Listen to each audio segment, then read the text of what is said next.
Eh bien, bonjour à tous, bonjour à toutes et bienvenue dans cette vidéo. Comme à notre habitude aujourd'hui, nous allons passer en revue toutes les news les plus intéressantes, les plus croustillantes que nous avons dans le monde de l'intelligence artificielle.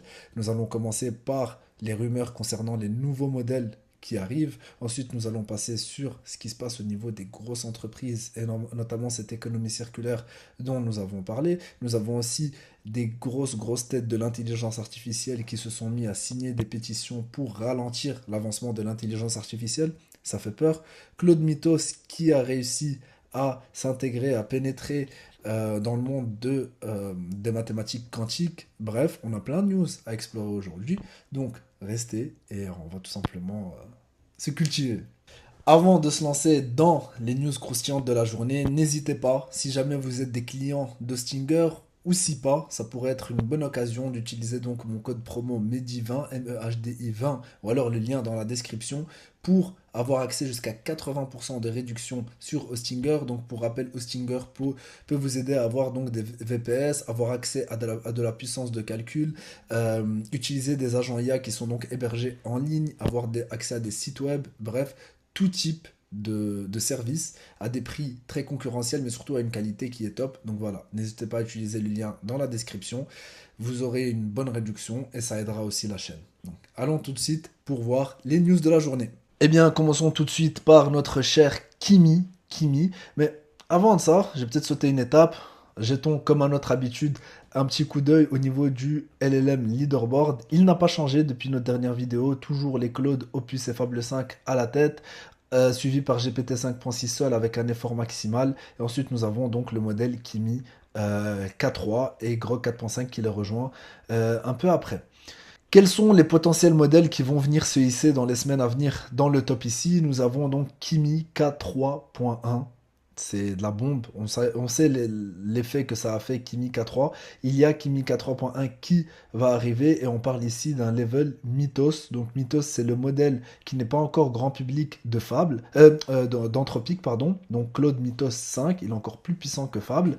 Et apparemment, le Kimi K3.1 viendrait être du même gabarit que Claude Mythos. On vise août en ce qui concerne du coup le launch, donc on peut s'attendre à ça à niveau août. Est-ce que c'est début août, fin août? Ça, on ne le sait pas encore.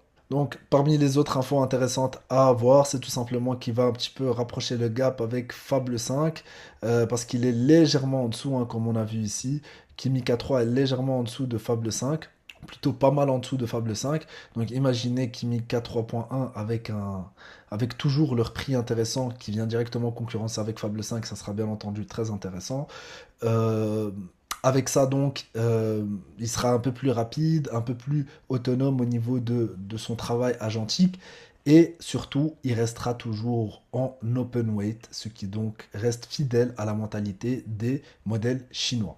En parlant de Fable 5, il y a aussi la rumeur de Fable 5.1 qui pourrait aussi sortir en août. Donc on voit que c'est très rapproché, clairement. C'est la guerre. Donc ça devrait, et de loin, ça deviendrait, pardon, et de loin le modèle le plus puissant de Anthropic, ou du moins le modèle enfin le modèle à tout public le plus puissant d'Anthropic. Le pricing sera aussi relativement le même que celui de Fable 5, mais du coup pour un modèle beaucoup plus puissant. Et Anthropic, pourquoi est-ce qu'ils veulent se positionner? C'est tout simplement pour avoir une réponse directe à GPT-6 qu'on va voir dans du coup juste ici, parce que là aussi il y a des rumeurs. Et on s'attend plutôt à quelque chose comme mi-août ou fin août, donc pour tout simplement le release de ce modèle.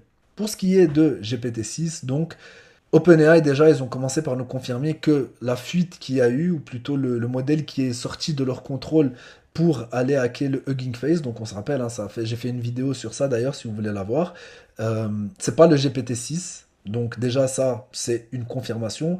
Qu'est-ce que ça nous change? On ne sait pas exactement, mais on sait que avec le GPT 5.6, il y avait aussi un, euh, un modèle donc qui était entraîné pour la cybersécurité. On s'attendait tous à ce que ça soit GPT-6, mais apparemment ça ne l'est pas. Donc le modèle, clairement, il va sortir aussi en août. Donc on peut s'attendre le mois prochain à avoir Kimi K3.1, Fable 5.1 et GPT-6. Ça va être ouf. Ça va être ouf. Franchement, on est gâté. Est-ce que vous trouvez pas qu'on est gâté de vivre dans une période où ça va aussi vite, où nous voyons des choses de plus en plus puissantes, de plus en plus rapides? Franchement, c'est fou. Ça fait peur d'une certaine manière, mais c'est incroyable. La news d'après, c'est tout simplement Nvidia, qui donc est en pourparlers avec OpenAI pour venir un petit peu en backstop dans un projet de data center de 250 milliards de dollars. Donc pour vous expliquer brièvement ce qui se passe, il y a OpenAI qui veulent construire un data center de 10 gigawatts, ce qui est énorme. Je m'y connais pas, mais je me suis renseigné et ça a l'air d'être énorme au niveau de l'Ohio aux États-Unis. Sauf que c'était un ancien site je vais vous dire ça, un ancien site d'enrichissement d'uranium, et c'est le genre de site qui peuvent coûter jusqu'à 500 milliards de dollars, d'accord? Et OpenAI aimerait investir massivement, et donc prendre ce site-là, l'acheter tout simplement, et y construire un data center où ils peuvent donc scaler au niveau de la puissance de calcul, sauf que 250 milliards de dollars, c'est pas rien, même pour une entreprise comme OpenAI. Et donc pour ce faire, ils sont pour parler avec Nvidia qui donc fournirait ces 250 milliards, mais pas les données. Ça serait plutôt au niveau des banques. Donc lorsque OpenAI va essayer de lever de la dette de 250 milliards pour accéder à ces data centers, Nvidia se placerait donc en backstop, c'est ce qu'on appelle un backstop, pour dire ok, si demain OpenAI ça se passe mal et ils ne sont pas en position de rembourser ces 250 milliards, Nvidia peut le faire. Bien entendu, c'est pas gratuit. Nvidia, il gagne aussi. Nvidia, il gagne tout simplement parce que c'est parmi leurs plus gros clients. C'est ceux qui achètent le plus chez eux. C'est ceux qui achètent les cartes graphiques, achètent les puces, etc.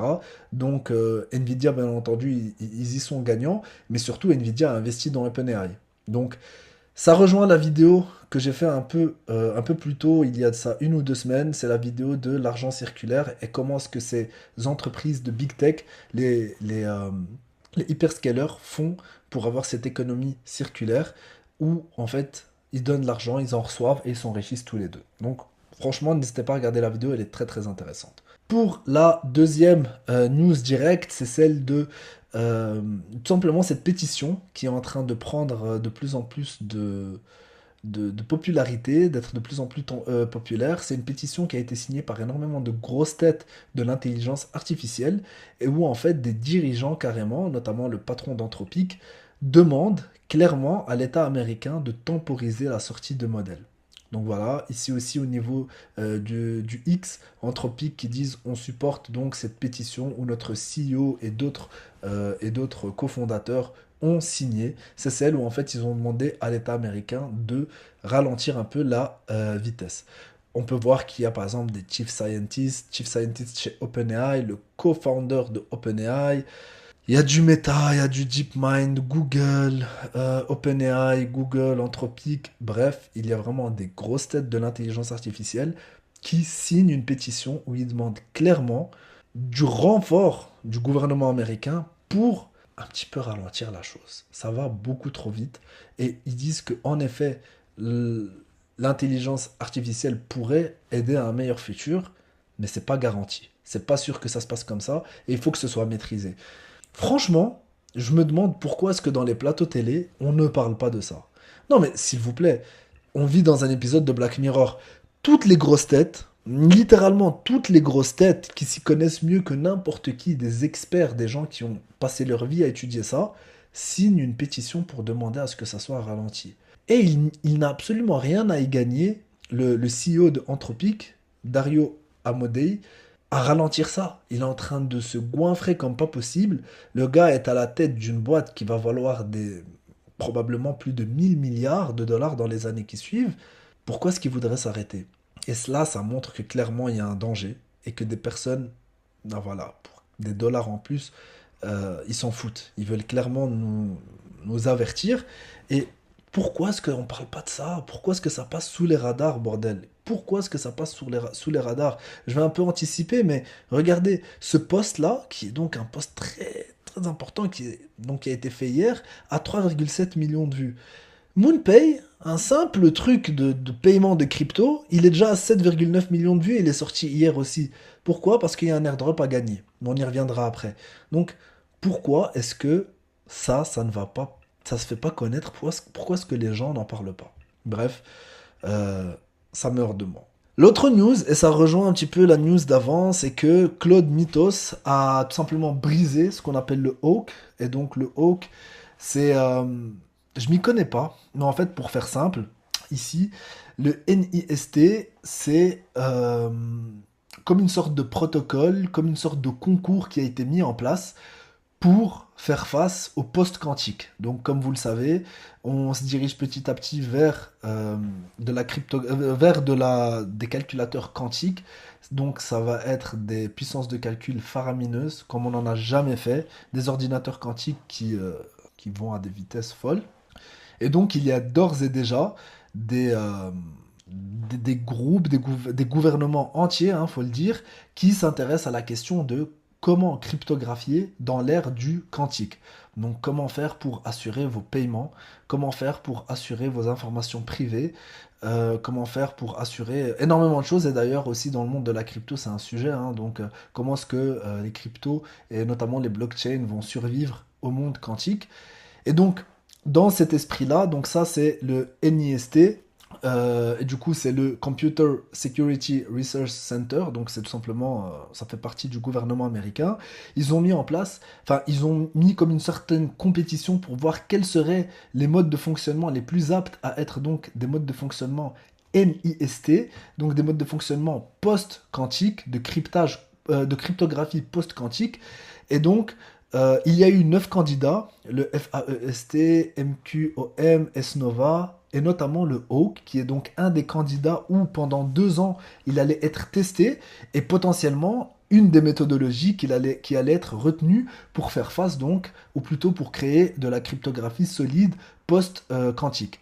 Ce qui se passe, c'est que Claude a détruit complètement ce protocole HAWK en une soixantaine d'heures et pour seulement 100 000 $ de coût de calcul. Je sais pas si vous vous rendez compte, hein. C'est fou, c'est juste fou. Euh, le HAWK 256, les gens ont travaillé dessus pendant des années, ça allait être une des potentielles solutions. Et puis vous avez un modèle d'Anthropic, Claude Mythos, qui casse ça en 60 heures, même pas 3 jours. Même pas 3 jours. Ça fait peur. Donc je sais que je ramène beaucoup de news qui passent vraiment sous les radars et je trouve ça très intéressant. Et c'est pour ça d'ailleurs. Donc Anthropic aussi, ils ont fait tout simplement ils ont mis un article là-dessus, et encore une fois, 2,5 millions de vues, alors que le truc c'est énorme. C'est comment est-ce qu'on va faire dans le futur pour garder notre data privée si même les meilleures méthodologies sont en train de se faire casser par les LLM actuels, sachant qu'on a vu que dans un mois il y aura encore des meilleurs. Donc voilà. Ensuite, il reste deux petites news desquelles je voulais parler aujourd'hui. C'est que tout simplement, vous avez une offre avec Revolut où si vous prenez pardon, l'abonnement Revolut, vous aurez jusqu'à... Enfin, si vous avez Revolut, par exemple sur le standard, vous aurez jusqu'à 3 mois de chat GPT gratuit. Et si vous allez sur des abonnements Revolut à 35-60 euros, vous aurez jusqu'à 1 an de chat GPT gratuit. Donc ça, c'est très intéressant. Euh, Franchement, Revolut, ils font de plus en plus d'offres. Vous avez accès à des NordVPN, etc. Et là, en l'occurrence, on voit directement cette, tout simplement cette collaboration entre OpenAI et Revolut. Et toujours dans cette même optique de un peu finance et monde de l'intelligence artificielle, on l'a vu, MoonPay vient de faire une petite révolution, il faut le dire, et j'en ai parlé dans la dernière vidéo qui concernait directement le airdrop. Et d'ailleurs, je suis toujours en attente de l'airdrop, donc j'attends ici qu'il y ait le petit pop-up. Donc si vous voulez savoir comment gagner de l'argent à travers cet airdrop-là, n'hésitez pas à aller voir ma dernière vidéo où j'explique ça directement. Donc pour faire simple, MoonPay, qu'est-ce qu'il nous propose? On va aller directement voir ce que MoonPay nous propose. C'est qu'en fait, à travers leur wallet Paybox, vous pouvez lier le wallet à un l'LLM que vous voulez. Ça peut être ChatGPT, Gemini, Claude ou encore Grok. Et ensuite, vous pouvez directement, à travers vos prompts, avoir un impact sur votre wallet. Vous pouvez par exemple euh, lui demander de DCA 20 $ par jour dans l'ETH, en gros d'investir 20 $ par jour dans l'Ethereum sur les 30 prochains jours. Et votre LLM va vous le faire. Vous pouvez lui demander de directement payer une réservation pour un vendredi à 20 h, de convertir vos USDC en Ethereum, de directement prendre vos vols. Donc ça, c'est clairement une révolution. C'est très intéressant. Et vous avez deux méthodes. C'est soit vous donner l'accès complet à votre LLM. Ça, je le ferai pas, parce qu'il Imaginez, il vous vide votre compte pour un vol que vous vouliez même pas. Ou alors, vous demandez à ce qu'à chaque fois, il demande votre confirmation avant chaque paiement. Donc voilà. C'est aussi une news intéressante, c'est bon pour vous à savoir. Et donc voilà un peu tout. C'était la vidéo news d'aujourd'hui. Si jamais vous avez des questions, si jamais vous avez des sujets dont vous voulez parler, donc c'est encore une fois un endroit où on peut tous discuter dans les commentaires. N'hésitez pas, on essaye d'apprendre, on essaye de rester à jour dans ce fabuleux univers qui est celui de l'intelligence artificielle. Donc merci beaucoup pour votre écoute et on se dit à la prochaine.